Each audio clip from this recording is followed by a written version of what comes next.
Tanner Hazelbaker, right on. Thanks for coming this morning. I know we're a little bit late, but it's okay. Actually pretty par for the course around here. So, let's start just telling us about yourself.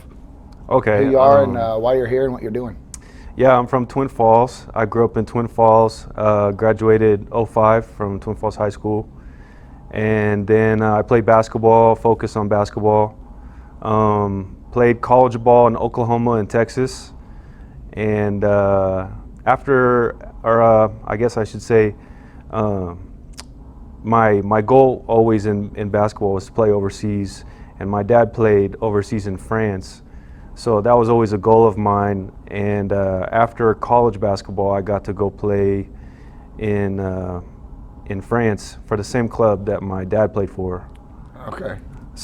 Yeah. So it started in France. So your goal playing overseas, is that, I mean, as a kid, was it like NBA kind of status and then kind of, dare I say, I don't want to say dipped from there, right? It's all pro ball, right? but even everybody that goes to the G League or something, right? Everybody's goal is to end up kind of there. And it was a couple months ago, I Googled your name and your stats, and the first stats that popped up was ESPN.com, right? And Tanner, and it was one of your college schools, right? Mm-hmm. And you had some stats on there, and I think it was awesome to see your name and your stats and where you're from, all on ESPN's stats here, and that was my first this guy's like, the guy's no joke, right? You're not just on a roster just to fill a roster spot. Like you're kind of the guy on the team most of the time, right? Yeah, I've always been kind of one of the top scorers. I play point guard and shooting guard, so my job is to get teammates involved, but also be a scorer. I'm a good shooter, good dribbler, so that's kind of been my job. Do you feel like you're still getting better? I mean, at what point is the prime versus, right, just the role player? Do you feel like you're still getting better, or do you feel like you're kind of more of the support guy, the veteran that you can teach the young guys coming in? Yeah, I feel like every year I've been improving my game. Like a lot of players kind of get comfortable, and some players don't really make a lot of improvements. But I'm always in the gym. I'm always trying to improve my shooting, my dribbling, my body, get more athletic. And actually, this last season in Thailand, I think I had my best season so far. So what is that? What, stats wise? Is that? I was something like 18 a game, 5.5 assists, and like 8 rebounds a game. Okay. Some Russell Westbrook kind of deals, huh? Yeah. Good. And are you still? I know that overseas seems to be a little bit different. Do you sign contracts through over there? I mean, do you like a 2-year contract with a team, or do you, after every season, you kind of get recruited by another team from another country?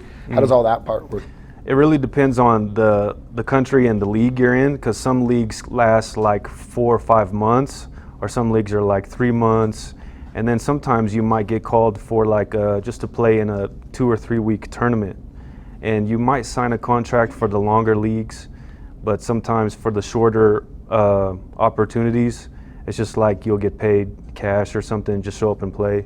Okay. So it just depends. Yeah. What's it like over there? I mean, talking about like COVID stuff, culture, what's it like, let's say like in Thailand?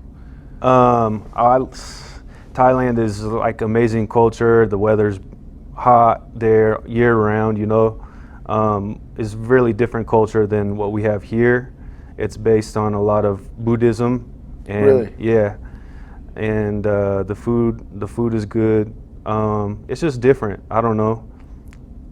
Do you notice a difference food-wise? There was some people here from California that talked about how bad our food was here, specifically in Idaho, and how they could taste dairy in it and fake and of course I was like, I don't know what you're talking about, but so difference from like California to Idaho versus like Thailand to US. Do you taste a vast difference in food quality there or here? Yeah, better or worse, or is it all the same? it's just like, I noticed it's like a lot of tastes that you are not you've never tasted before there. Like they have one of my favorite is tom yum soup, and just like the flavors and the taste, we don't have anything like that here. Really? And it's just like Tom Yum? Tom Yum, and just other stuff like that. Here in Idaho, I feel like you can kind of find everything here. California, they might be a little bit spoiled with different kinds of food that we don't have. I figured, I could give them like a seafood type, I mean, they're, ocean side, but I'm like, I don't know. That was a weird deal. Yeah. I gotta say, my voice, this morning I woke up, my wife took my kids to school. It was like 7:15, right? They left early to get everybody out. And it wasn't 7:22, man. It was like 5 minutes later. I hear this bang in the living room, and I knew it. We have this little pup. He's a lab, and he's like 6 months old. And people keep like, hey, when he's 2 years old, he'll be a good dog. And I'm like, I don't know if this dude's gonna make it till 2. And it was like 5 minutes later, and I get up, and within 5 minutes, he pulled 2 dirty diapers out of and our garbage is one of those ones that like they have the folding lid, but there's a sensor on it, and he clicked, and he opens it up, grabbed 2 diapers out, ripped those apart. I have all my golf stuff in my garage. That's his favorite place to go. Runs in the garage, shits in the garage, runs over, and the bang I heard was we keep his dog treats underneath the bathroom cupboard in the guest bathroom, and the bang was him closing the cupboard, and so I walked out, and he was walking out, and he saw me, and his bag of treats were in his mouth. The whole bag? The whole bag. Jeez. And he was getting ready to sit on the carpet and destroy those things. And so as I come around the corner, and he comes around the corner, he looks at me and just drops the bag and takes off behind the couch, and boy, I grabbed him, and I just got to yelling at him like he's a juvenile. Jeez. And within like 30 seconds of yelling at him, I felt this little crack in my voice. Now my voice is gone because I was chewing my dog's ass. So that's my story behind that. Anyway, so getting back to Tanner here, like everybody, terrible. So just so you know, probably be out for the next year and a half. It sounds like. Jeez. Yeah. So, and I figured culture was different over there, but when you get onto the team and like you get this camaraderie on the team, is it majority like English speaking, or do you have major language barriers in there with your teams and stuff? Normally you'll have few players who can speak English. Maybe a couple of them are fluent. A few of them know enough to communicate. And there might be a few that don't speak almost any English. But I mean, within basketball, the basketball language is kind of like universal, Uh-huh. Everybody kind of knows, how to play for the most part.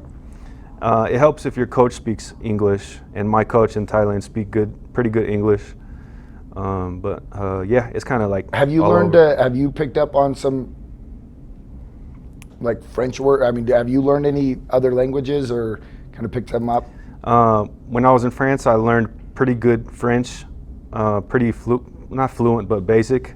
And then when I was in China, I used just some very basic words, and same in Thailand.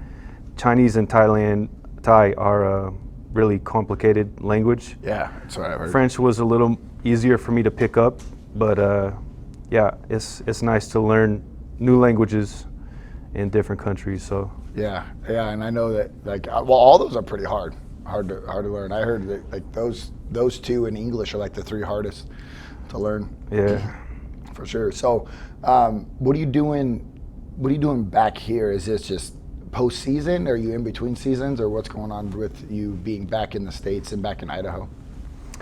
So I just finished my season in Thailand, and there was going to be a break between now and the next season, probably a few months. So my plan was to come back anyway, but in my season I got injured, and so it was a good time to come home, see family, and rehab as well. So right on. How's that going? Like the rehab side? It's going good. I know what I need to do. It's just going to take some time, but it's a good time for me to like build up my body again, get ready for the next part of my career, and just rehab to full strength and everything. So, cool. So you're just still on the grind. I mean, you're not done. Have you thought about? I mean, because you're 05, so you're 34. 35. 35. I mean, frankly, you're on the tail end of any sports career, right? Any professional sports career, unless you're a golfer. I need to pick that up. I never golfed before. You need to pick it up, man. Your athletic ability, man. Phil Mickelson won it at 50 last year, so you got time, man. Okay. But have you started entertaining the idea of retirement and settling down and running some basketball camps around here and overseas? Or what's your next step? I was definitely feeling like I was in my best shape this year before I got injured. And you look good, man. Yeah, I was feeling good. You have Instagram pictures and stuff I mean, you're grinding hard. So yeah, I was working out hard. I was in pretty good shape. So I definitely don't want to end my career on an injury, a setback. So my first goal is to come back and play. And then after that, I think maybe 2 years, 3 years, depending on how I feel, what kind of opportunities there are for me. I would also like to continue doing training with kids. Basketball training kids. I started doing that in Thailand. I started like a little basketball training academy, and so I like doing that too. That's probably something that I can kind of branch off to after I finish playing completely, but I still have a goal to play for sure. You did that a couple years ago here. You were visiting. When was that? 3 years ago? 2 years ago. 2 years ago? Yeah. And it was crazy too because, I mean, it was kind of thrown together. I mean, it was last second. Mm-hmm. You mentioned something, you threw a post up, and you got how many kids? You got almost 100. 100 kids. Yeah. Which is quick. Which, I mean, the thing is, I mean, you can't imagine, and I'm sure you know, how many people's goals are what you're living, right? I mean, so you get these kids that are coming up, and you're like, this guy's playing professional basketball as a full career overseas. Like, so many people would love to do that. And so just your resume would attract so many kids, even parents, right? I mean, you got the washed up people like me and the other 40-year-old people that are like I didn't make it, but my kid can, right? Let's send my kid to Tanner, and Tanner will mold those kids like they can do what I couldn't do, So not only do you have these kids looking up to you, but you've also got these people that are our age and older that are also like, yeah, let's get my kid to go to this guy. And all they do is do a quick look on your social media pages and understand that that you weren't, you're a gifted athlete, but this wasn't handed to you. You've worked your ass off every day. I mean, I remember I've known you since high school, and you've constantly come in and last 12 years you've been in here. What's next? What do I got to do next? I mean, I've been sending you subs through. I've sent you to China, Thailand. Yeah, I mean, I think I've got 3 addresses from, and they're like mansion something, I mean, your grind never ends, and so. It's nice to see the reality of it, part of it, because I think what we see as ESPN, right? What we see as LeBron James being this, political activist, and he happens to play basketball, and he's the best in the world currently right now, right? And you don't see the grind and the hard work, and I think it pays tribute to you to see that on your social media pages that you work every day for it. I mean, and you've had multiple setbacks in your career. Yes. And there's times where you can give up like the rest of most people, and you haven't. You chose not to. What does that for you? What fuels your fire, motivates you to keep going? Like you said, I just kind of had the mentality to never quit, like keep working hard, because there's always going to be another opportunity if you keep, putting yourself out there. And it's just like my dream, like to be overseas, get to travel, see different places, meet different people, and play basketball. Basketball is amazing because it's like the one sport that's almost played in almost every country. There's a pro league, and I mean, there's a lot of opportunity to do that, so might as well do it. Yeah. SofaScore, SofaScore, is an app that I've used for a long time. It keeps track of international scores. If you guys download that app right now, are you still on the Bangkok Thunder Tigers? Tigers, yeah, Thunder Tigers, I think is what I think the actual name is or something. Bangkok Tigers. Yeah. But anyways, I've been following you on that one, and you can watch their games in the not watch their games, unfortunately, but I kind of watch their tickers and see how they're doing. But if you guys want to download that app and kind of keep track of Tanner and when he gets back grinding, that's the best way to do it. Who's your idol? Who do you look at? Are they other basketball players, or is it like a David Goggins kind of thing?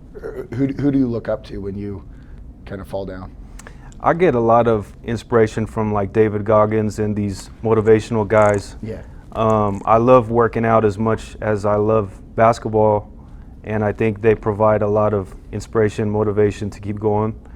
Basketball-wise, I really like Steph Curry and the way he plays and like the way he can change a game. And he's not one of the typical, 6'8" LeBron or Kobe type player.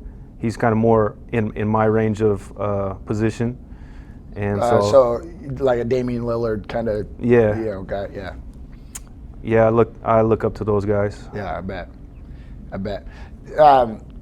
How do you get paid there? I mean, is it, you said cash, but like, is it contractual? Do they pay you with the housing or food? How does compensation work through overseas professional basketball? Yeah, normally you'll sign a contract. They'll probably cover your housing. They'll cover some expenses, and you'll get your pay for the month by month salary. And if it's like a short-term thing, then they'll just pay you like a lump sum, cash or whatever. Yeah. Okay. Interesting. And then they pay you in like US dollar. I mean, do you sign a contract every time, right? Even if it's short term, right? You've got to say, like, if they pay you a lump sum, like, you've got to sign something, because they can pay you the lump sum and then you can just sit your butt on the bed if you want. I mean, and not show up. Yeah. Unless you sign a contract, right? Yeah, they do. Normally they do sign contract. So yeah, some countries don't really do it like that. It just depends, there's so many different leagues, different countries, and then sometimes they're just willing to do like word of mouth, like, okay, Really? This is our agreement and we're gonna pay you, and if they don't pay you, you don't have to play, of course. For sure. But yeah. Does that get scary? I mean, have you ever went over there and just, I mean, scared or I mean, not just in a way of like, what's my next move? What am I gonna do? Well, in China, I'll tell you this story. So in China, the games that I was playing in, it was basically they would make a tournament of like 2 or 3 games, and they're going to invite 3 or 4 teams, and so they need players. And I was kind of on the list of people who get called, so I got called to go to this one tournament. And I probably played in like 20 or 30 different tournaments in China, but a lot of times they fly you to a city, and then you take a bus to go to another city, and you could be in the bus 3 or 4 hours in the middle of nowhere in China. And so we go to this game, and we have our team, we play against the other team, and longer story short, we lose the game, and the manager was mad at us and the other foreigners who lost the game. And so the next day he's supposed to send us back to the airport.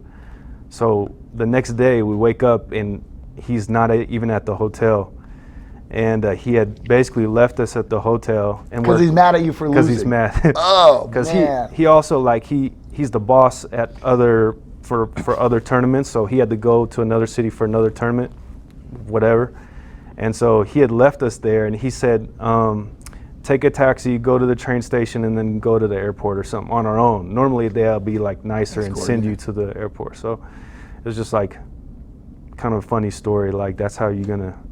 He's just mad that we lose a game. Like that, huh? Yeah. Well, and I mean, a manager like that, like, good luck signing the next contract, or good luck going on the next tournament when he calls you up. Like, yeah, because all the foreigners, it's like China's so huge, but the basketball community there, a lot of people know each other and talk. So Yeah, word gets around something like that. Yeah, some of these guys left your ass at an airport or a hotel because you lost the game. Shoot, he get the bad reputation in a heartbeat. Did that happen? I mean, did he get smoked a little bit on that?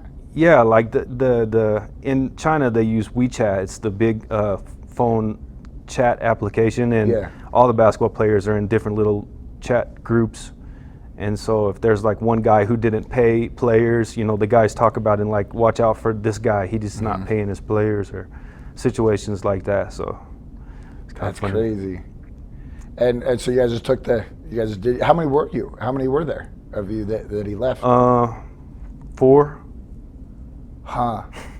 That's crazy. Yeah. So that was a couple of years ago. So you, when you got out of high school, because you were a baller in high school. I mean, what's your take on? I mean, there's always this argument of you want to go be a pro basketball player. Were you a multi-sport athlete, or were you basketball all season long, camps and trainings? What do you think is the edge there? Is it a multi-sport athlete or just a one sport guy if that's your goal? And what did you do? I think playing multiple sports is really good for building up your athleticism, coordination, but until like maybe, for me, I stopped playing all the sports except for basketball my junior year of high school and just focus on that. My sophomore year I played football and track, but I was more interested in basketball. I just want to focus, and my goal there was to get a college scholarship. So junior year, senior year, I just focused basketball. If I could go back, I would have maybe tried other sports. I never tried baseball in high school. I was a good baseball player in 9th grade, so I wish I would have continued that at least a little bit. Why? I mean, just to expand your athleticism, or just to see if maybe that's a route you wanted to go professionally? Maybe just the experience. Thinking back, like sometimes I'm like, damn, I miss baseball and I was good. I could have been a good player too. My biggest goal, basketball, is the only sport that I can think of that can take you overseas like I wanted to do, but you still think about the experience of other sports and competing with a team.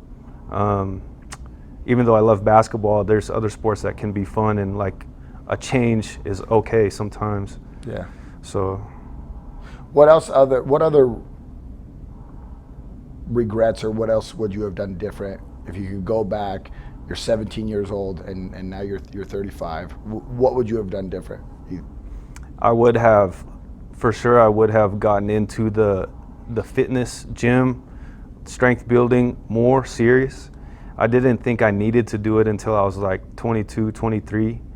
And if the sooner you start taking it serious and building up your athleticism, the better, I think, in high school. You know how it is in Twin Falls, like you have the strength class, you go to class, but you have like your maxes and stuff you're supposed to do, but nobody's like thinking about building this to be stronger for their sport. I mean, not too many players. And in high school at that time, I didn't have the influence of being like, build up your upper body strength so you don't get pushed around in the games, and build up your upper body strength because it'll make your full athleticism better, quicker, faster, jump higher. So I wish I would have done that. But you got the knowledge of your dad. I mean, you said your dad played overseas, and I've met him, and he's a great guy, and I know he supports the hell out of you. Did he not say, hey boy, get in the gym, like we need to work on this stuff, or did he tell you that stuff and then you was like, yeah, I'm good, Dad? He was good about getting in the gym for basketball training and drills. He didn't have like a background in the strength building. He was a good athlete, but back in tall. the days, that's tall. when they played, I don't think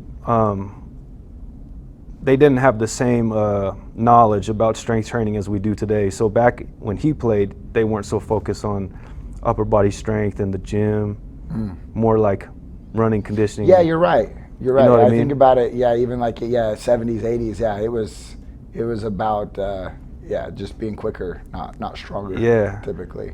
So my dad was like, let's go to the gym, get shots up, do some dribbling. Yeah. He was never like, let's. I mean, he encouraged me to go get stronger and stuff, but that was a generic, go get stronger, Tanner. Yeah. Yeah. What was the process of because you scored a scholarship did you play at one college before you left, or was it multiple colleges? Before I transfer? left to France, Yeah. my college career is kind of crazy. I'll tell you about it. Yeah. So before my senior year of high school, I did a basketball camp in Oklahoma for Oklahoma Christian University, and I impressed the coach there. He's like a really well-known Hall of Famer coach. He's been there 30 years, Dan Hayes, and so I impressed him, and he basically offered me a scholarship that summer, full ride, which was also a dream for me. And so I signed before my senior year of high school, knowing that I would go there. And I go there, and I'm there. I redshirt my freshman year, and then the next year is my freshman year, and I straight up I stopped taking class serious. I was I had some different issues, but basically I was just a little bit immature. I didn't take care of my classes, and so actually after my freshman year I left that school for another school, Southwestern Oklahoma State, and that was a NCAA D2, which was a good school. We were ranked top 15 in the nation, and there I messed up again with grades and other. How were you able to transfer given poor grades from one college to another? How did that school take you? Did they just kind of we'll fix that? I had to take I had to take some summer classes to get my eligibility back to where it was. But that coach was great to me, and he gave me that opportunity. But that's a big regret of mine. I don't know why I wasn't taking my grades serious. I was just focused on basketball. Right. Well, and I think I can answer that because basketball was your goal, not school, right? You just have to be in school to get through basketball. And I think that's a lot of people that happen is your dream is basketball, your dream ain't college. You're going to college so that you can play ball, right? I mean, I think I've seen that so many times, and that kind of included myself when I was doing that. It's your goal's different. You just have to go through this to get to where you want to be, Yeah. At the time, that's how I felt, but looking back, I regret that because college is a chance for you to build your resume of knowledge and your expertise for other than basketball. Yeah. If I would have taken school serious, I could have built something on top of just playing. For sure. And it worked out for me okay that I got to stay overseas so long, but I wish I wouldn't have messed up that opportunity there. But so you transferred there and that was it? I played my sophomore year there, and then basically that summer I was I'm gonna take a year off or something. I'm not gonna go back to the school, and I'm gonna figure out what I want to do. So that summer I was playing, and I injured my foot. I broke my foot, and fifth metatarsal. It's your bone here on your foot. It's really difficult injury to heal. I think Kevin Durant had that injury. And put him out for a year or something, didn't it? Yeah. So for me, that injury set me back 2 years with 2 surgeries, and just a lot of difficulty with that. That was frustrating, and I still wanted to finish college basketball. I still had 2 years. So I got through that, and then I got an opportunity to play at Texas, or Wayland Baptist in Texas, back to NAI school. And that was a great opportunity for me because coming back from 2 years off, it's hard to find a school that want to take you. Yeah, after 2 not years. 2 years off, but also an injury. And an injury, yeah. And actually, I had my best season at Wayland Baptist that season. So for me, I guess my whole career is don't give up, don't quit. That's kind of how I've always been. Any setback, I never quit and said, okay, I'll just forget basketball. So. Did you end up getting a degree? Yeah, exercise science, bachelor's. Good for you. So you finished it. Yeah. Good on you. Yeah, it's a struggle. So, I'm sure you have regrets, but exactly that. You didn't, you kind of threw away a couple years and lost some opportunities there, but gained some other ones, and then you got a degree, and you'll use that. You'll use that exercise science degree somehow, and maybe not directly, but there's always there's always something for you to use, and I'm sure that'll come to play when your basketball career is over. And then so you finish your college ball, and then do you have to submit, because you have a couple kind of mixtapes, submission tapes that you've put on YouTube. Mm-hmm. Is that where I saw it, YouTube? Mm-hmm. And then you even posted a 2021 video out where you're balled out. There's a 3 at the buzzer that you hit about halfway through. Yeah. You know what I'm talking about? Yeah. Yeah. Anyways, those are cool. Anyways, so do you submit those type of videos, or do they come to you? Coming from a smaller school, you kind of got to promote yourself. Yeah. If you're an NCAA D1 athlete, most of the time you'll probably have people hitting you up with their network of like agents and overseas opportunity. But for me, I had to kind of put myself out there.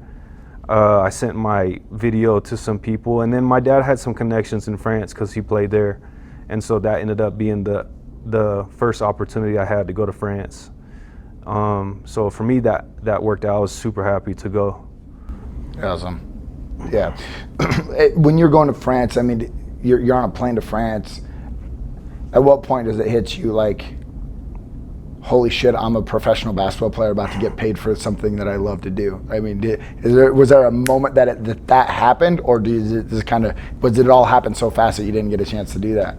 I mean, boarding the plane, I probably had a big smile on my face, like, no, this doubt. Is it, I didn't know going to France that it would open me up to opportunities in Asia. That's what was kind of crazy for me. But what I did learn is, like, in France, like, you start meeting your network. Like, you got a network, you meet people, and then because someone that I knew had this opportunity at this tournament in China, Asia, and I said, yes, I want to do it, and then that led to like 3 more countries I got to play in. Yeah. But yeah, like going back to what you said, like yeah, I think on the plane to France the first time I was like, this is it. Doing it. Yeah. I can't. Yeah, that'd be a crazy feeling. And not only that, but gotta be scary. I mean, now I know you spent a couple years in college and stuff, but you've got the support of your family still in the States, still can happen. I mean, you're on your own. Yeah, in a country you've never been, surrounded by people you've never met, and and you're a kid, man. You're what, 23, 22 at this point? I think I was 26 because I took a couple extra years to finish college because of my injuries and stuff. Cool. It was just like nervous excitement. Like this was my number one goal. Yeah. It was great too to be received by some of the people at the club there. Like my dad knew some people that's still at the basketball club there. So that was like a cool feeling too. Yeah.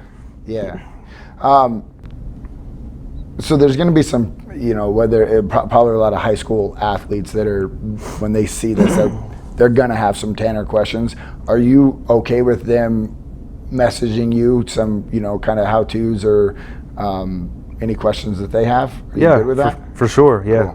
Cool. We'll throw your Instagram handle up there and then any questions that they have. And but man, I really appreciate you coming and sharing your story, and it's been fun I am so into sports, like and it's basketball in particular, and so it's an odd like third party pride thing for me. Like, yeah, I know him well, like and that's why I do enjoy watching.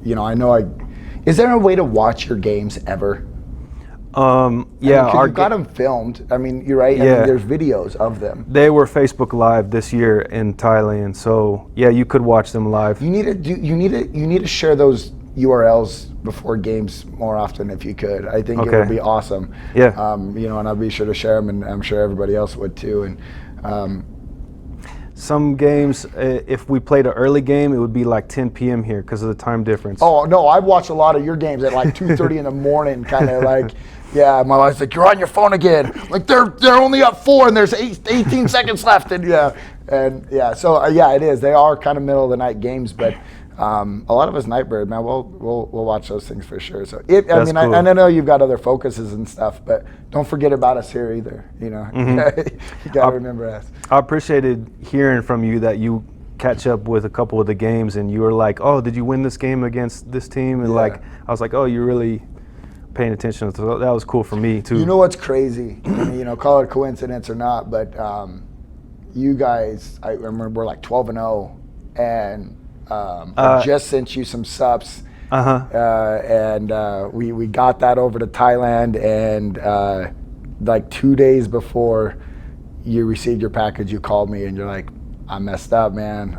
I think I got hurt. Yeah. I'm gonna be out for a minute, and all of a sudden, man, these loss records for your team just start piling up. Yeah. You know? And I know things get a little bit different there, and I'm sure you'll defend your teammates, and that's awesome. But black and white, man, you guys were having, I mean, I think an undefeated season, maybe one loss, and then stuff went south real quick when you got hurt. And I mean, that speaks volumes, you know? It was disappointing because we started out 8-0, and everyone was like, this is the number one team. And there in that league, the top two teams almost always win. And this was the first year in a long time that another team had the chance to beat those teams. And then this was like a good chance for that to happen. And then right before the playoffs, I got injured.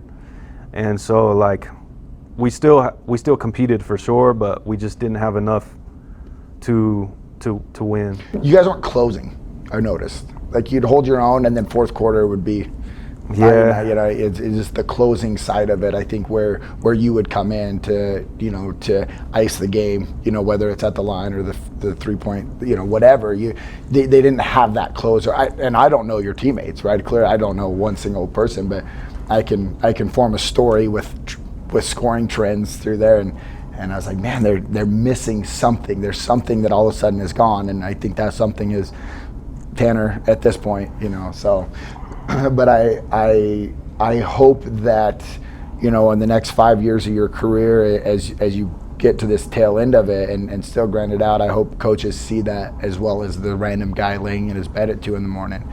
I hope that other people see that and say like, this dude can finish games for us, you know. And but I know that there's a lot of people watching, and we're excited for you to get back to the States and start these basketball camps when you can, whether it's, you know, here or overseas. But if they're here, man, I know you'll fill those up, and there'll be a lot of kids and parents ready to ask you a bunch of questions, and it's who you know.